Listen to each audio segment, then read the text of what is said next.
For the repair of the Siemens Pneumatic positioner, the following procedures were necessary: replacement of various electronic components and general cleanup of the unit. For testing, we add some pressurized air as power supply and a 4 to 20 milliamps input signal. We also add an actuator to the unit's position input. At first, we test the auto mode.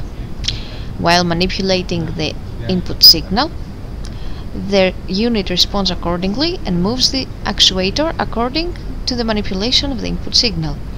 We can also see the movement as percentage on the unit's screen.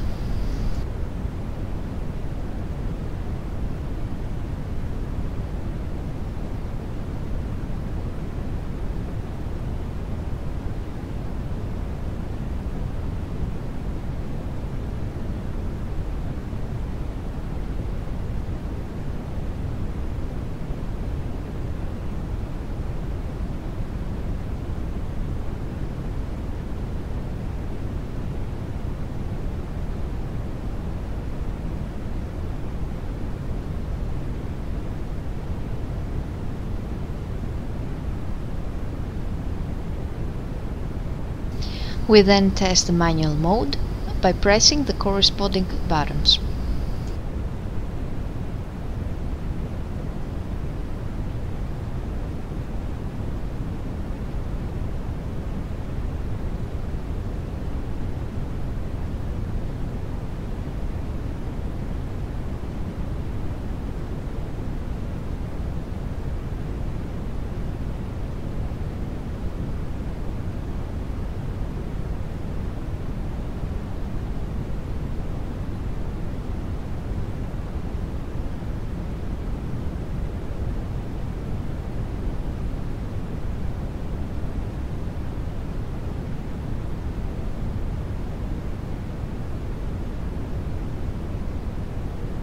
It is now clear that the unit is working successfully and is ready to be delivered to the customer.